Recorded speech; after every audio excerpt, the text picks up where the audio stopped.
আমিনপাৰা ঈদগাহ কেন্দ্ৰীয় কমিটিৰ দ্বাৰা আজি দুটা মূল বিষয়, এইটো হ'ল সমাজ সংস্কাৰ আৰু বিশ্ব ভাতৃত্ববোধ, এই দুটা বিষয় লৈ পেলাই যি ধৰ্মীয় আলোচনা হৈছে। ইয়াত দুজন বক্তা দূৰৰ পৰা লৈ আহিছে।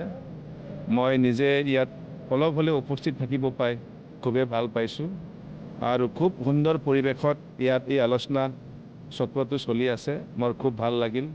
যিসকলে ইয়াত ধৰ্মপ্ৰাণ ৰাইজসকলে আহিছে, খুব সুন্দৰকৈ শুনিছে আৰু যি মূল বিষয় সমাজ সংস্কাৰ আমাৰ যথেষ্ট কৰিব লগা আছে।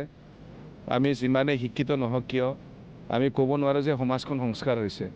বহুতো আমাৰ সমাজ সংস্কাৰ কৰিব লগা থাকে আৰু এইবিলাক আমি ধৰ্মৰ দ্বাৰাই কৰিব লাগিব। আৰু তাৰপিছত চবতকৈ ডাঙৰ কথা হ'ল মানে আমাৰ যি ভাতৃত্বৰ মনোভাৱ, আমি সকলোৰ মাজত এই ভাই ভাই মনোভাৱটো আনিব পাৰিব লাগিব। আৰু ইয়াৰ মূলটোৱেই হৈছে এটাই আনটোক পৰস্পৰক সন্মান দিব লাগিব। এটাই আনটোক যদি সন্মান নিদিয়ে কেতিয়াও আমাৰ মাজত ভাতৃত্ববোধ নাথাকে। তো এই বিষয়টো বিৰাট ইম্পৰ্টেণ্ট। এই বিষয়ৰ ওপৰত আমাৰ যি আল্লাহৰ বাণীৰ লগত জড়িত ৰাখি পেলাই ইয়াত আলোচনা চক্ৰ হৈছে।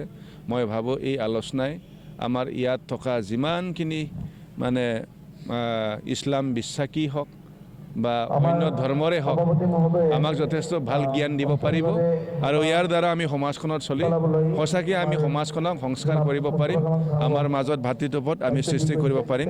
এইখিনি মই আশা ৰাখিছোঁ আৰু আল্লাহৰ ওচৰত মই দোৱা কৰিছোঁ যেন আমাৰ সকলোকে আশীৰ্বাদ কৰে।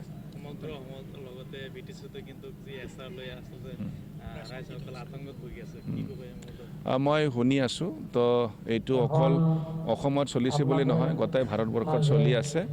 তো যিখিনি নিয়ম নীতি এইটোতো উপায় নাই, কৰিব লাগিব। এইটোলৈ আমিও খুব চিৰিয়াছ। তাৰ কাৰণে কোনো যাতে জেনুইন মানুহে কোনো হাৰাশাস্তি নাখায়, ইয়াৰ কাৰণে আমিও যিমান পাৰোঁ সহায় কৰিবৰ কাৰণে আমি আগবাঢ়ি আছোঁ। আমাৰ জিলা প্ৰশাসনে হওক বা আমাৰ যি মানে বিষয়াসকল ইয়াত দায়িত্ব লৈ পেলাই কাম কৰি আছে, তেখেতসকলৰ কাম কৰি আমি একেলগে কথা পাতি মানে আমি তেখেতসকলক অনুৰোধ কৰি আছোঁ যাতে কোনো মানে ইয়াৰ মানে সঁচা নাগৰিকে যাতে কোনো কষ্ট নাপায়, এই ক্ষেত্ৰত আমি কথা পাতি আছোঁ। আৰু মই ভাবোঁ তেনেকৈ আমাৰ অঞ্চলত কাৰো অসুবিধা নহ'ব, মই এইখিনি আশা কৰিছোঁ। নিৰ্বাচনটো ওচৰ আহি পাইছে। আমি ইতিমধ্যে আমি সাজু বুলি ক'ব লাগিব, কিয়নো নিৰ্বাচন হৈ যোৱা বেছিদিন হোৱা নাই। আমি ইতিমধ্যে সাজু, কিন্তু আমি উন্নয়নৰ স্বাৰ্থত ৰাজ্য চৰকাৰৰ লগত আছোঁ। তো এইবাৰ বিধানসভা নিৰ্বাচন কি ধৰণে হয় এতিয়াও ফাইনেল হোৱা নাই, কিন্তু আমি যি কৰিম আমাৰ BTC অঞ্চলৰ ৰাইজৰ স্বাৰ্থত ভাল হোৱাকৈ সকলো কামখিনি আমি কৰি যাম। এইটো এতিয়ালৈকে দলৰ মজিয়াত আলোচনা কৰা হোৱা নাই।